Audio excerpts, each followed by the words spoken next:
He has an infectious mind and a slow smile. He can smell the oil. It butters the sound of a velvet roar surcering from beneath the brutish brow of the slant dragon. Someone had painted it flat black. It may have been him or not. When it's bad, he blames the drugs. But it's not them. Not really. That wouldn't scare him so much. So mundane a reality. No, he can't remember because lately he can't seem to find the room in his head for shit that doesn't matter. If it won't tangle his legs, slow the steps of those 7 league boots, he doesn't pay it mind.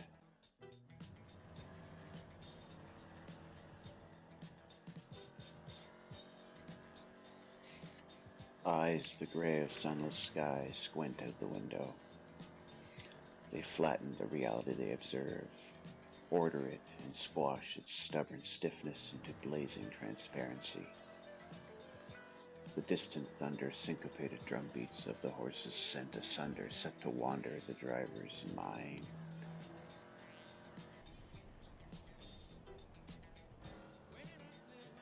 The screams of the beasts lightning flash across his stormy conscience and strobe fascinations of age and horror. The heat shimmers blur the hard edge of reality and resonate with the fuzzy outlines of his ultraviolet psyche. A flash of fire, a lance of light like a clear bell pulls his eyes to ponder over the backs of the beasts yonder.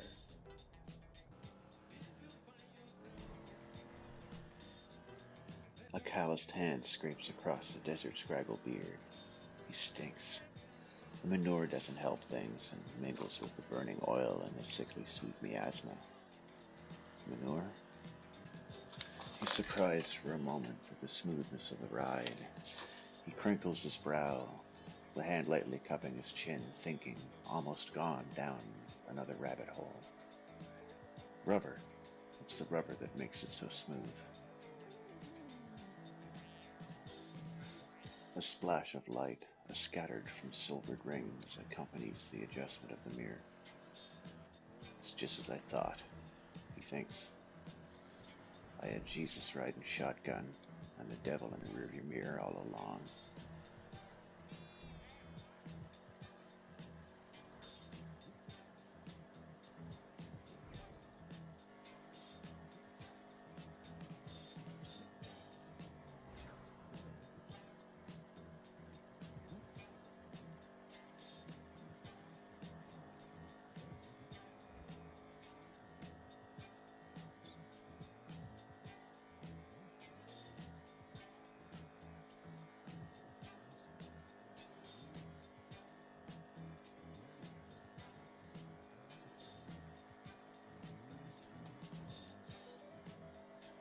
The slow smile comes back and the accelerator goes down with the setting sun.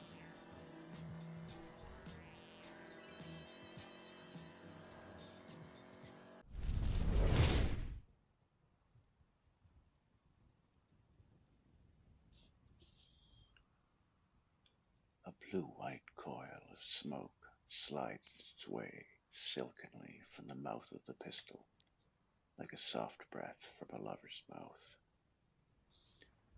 It winds and explores the sensually mechanical skin of its oiled steel womb, almost pauses and tenuously moves over the hand that birthed it.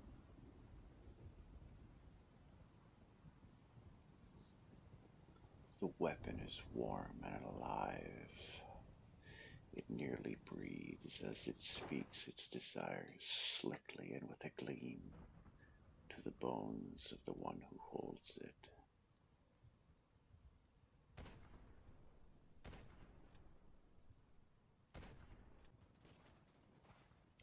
There is also a sound, a song of such fury and grace it is truly sublime and powerfully subliminal.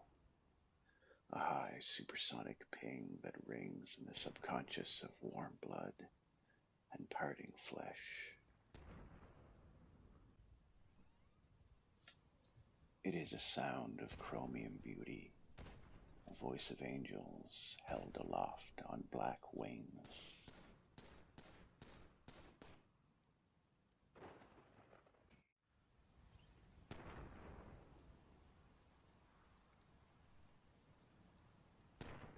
The color comes now, a rich, velvety line of purest crimson, a vermilion of incandescent allure lit from within by the cold glow of a blade.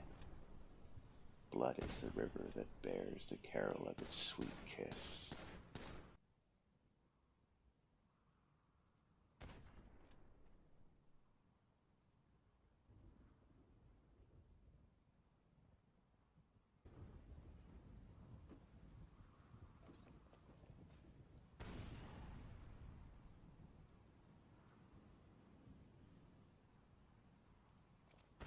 He can smell the sharp, acrid tang of the gunpowder.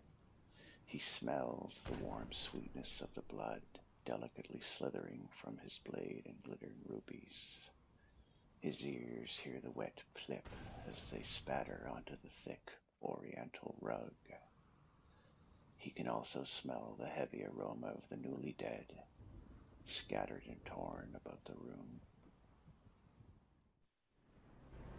Though his eyes are closed, he can see the fading glow of ebbing life in each one of his victims. It too has a taste, though it is not one savored with the tongue. For one such as he, the warm, electric flow of their souls into the swarming maw of his own is far sweeter than even the purest blood. When only darkness fills his unfaltering gaze, he opens his eyes of opalescent white. Under a hard brow they blaze in frigid intensity, and they menace from beneath the brim of a death-black hat.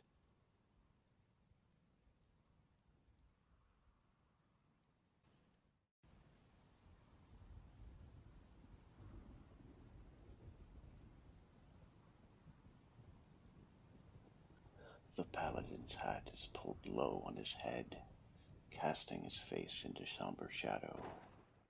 Only his teeth, sharp like a canine's, are visible, and they shimmer whitely. Skin, pale and wan as a November moon, stretched tautly over sallow cheeks. Gradually, his breathing calms, and the snarl crawling across his lips settles into a slow smile. A smile that is somehow worse and loses none of its ferocity. The smile is a smile of excitement that is almost sexual, but so much more than that simple, bestial urge. It is a smile of fulfillment, a sated smile. No guilt, nor anger, nor malice mar its predatory charm. It is the smile of a cat with a mouse beneath its claws.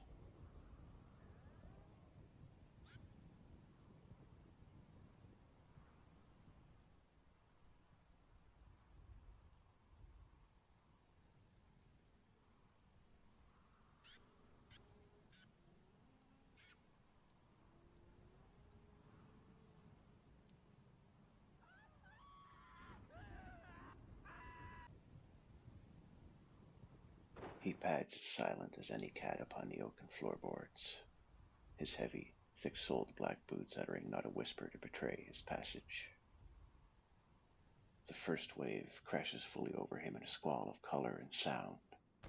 A gale of sensations threatened to drown his senses in turbulence and confusion. He gurgles briefly in surprise before two wet holes appear violently in his face. From behind the door rushes fire and black death, a shadowed specter from which those caresses issued cocks its head for a single heartbeat, a delicate sliver of time only noticed in those forever moments found preceding imminent death.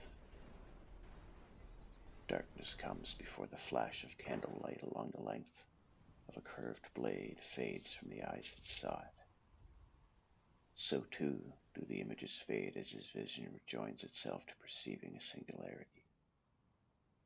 His split perception centers and realigns as the last fading moments of consumed lives leave his psyche.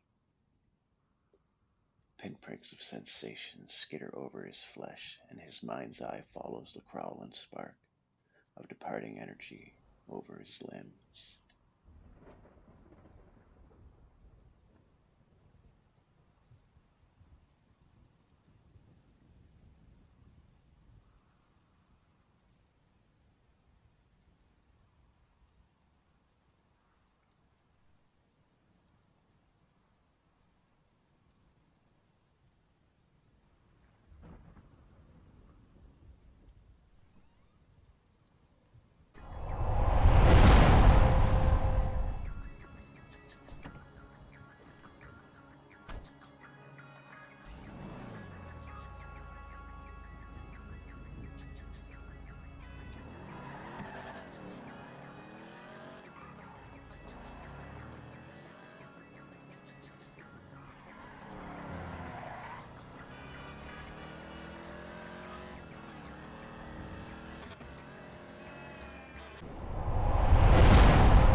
Must you go?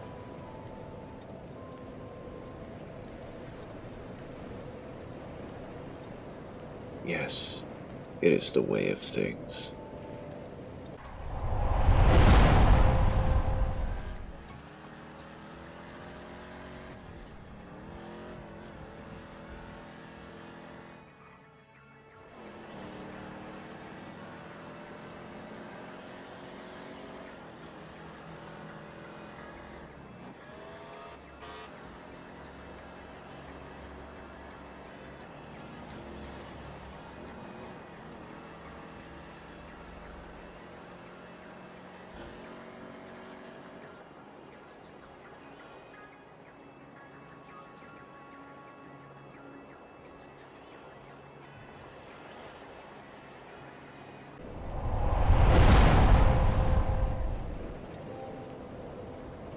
Why must it be this way?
Mine is another road, a road dark and hallowed through the valleys of the dead. Places so dark, even the light of love can only flicker through now and again and break the long cold twilight.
Where will my road go?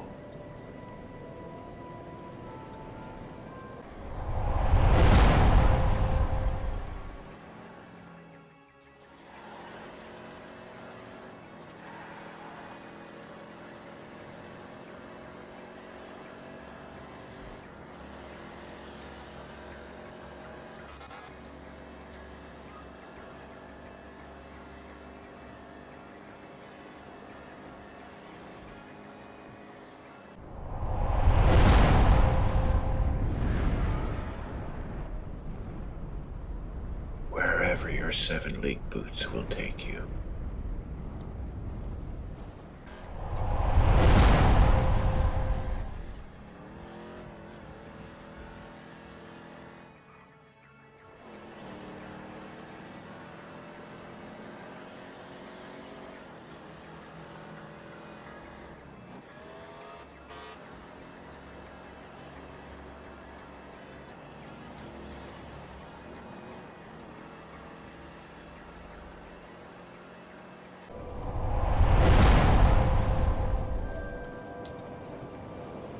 Will our roads ever cross again?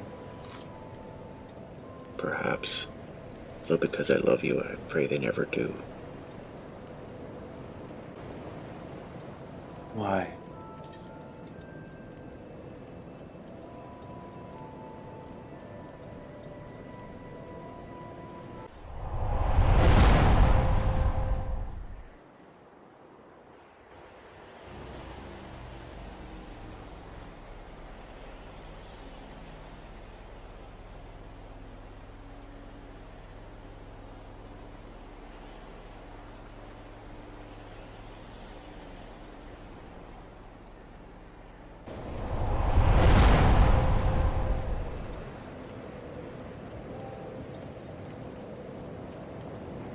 Because by then, your smile will have become more deadly than my own, and darker shadows would dog your heels.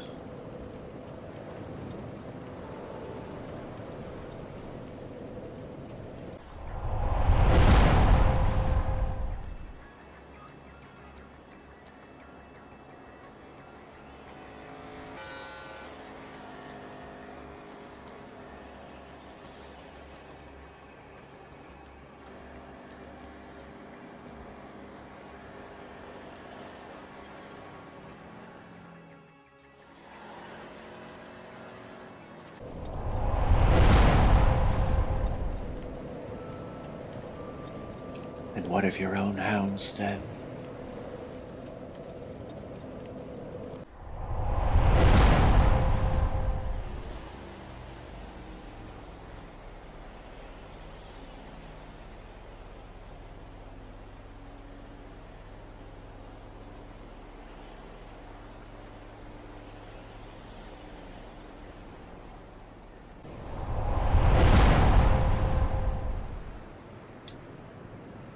I am a wolf and fear no hounds. I am a hunter of ages, and in darkness strike most deadly. There will come dark generations, times of ignorance and abandon, hopelessness and rage. Through it all must walk the warriors, the shadowed and illuminated, the keepers of secrets.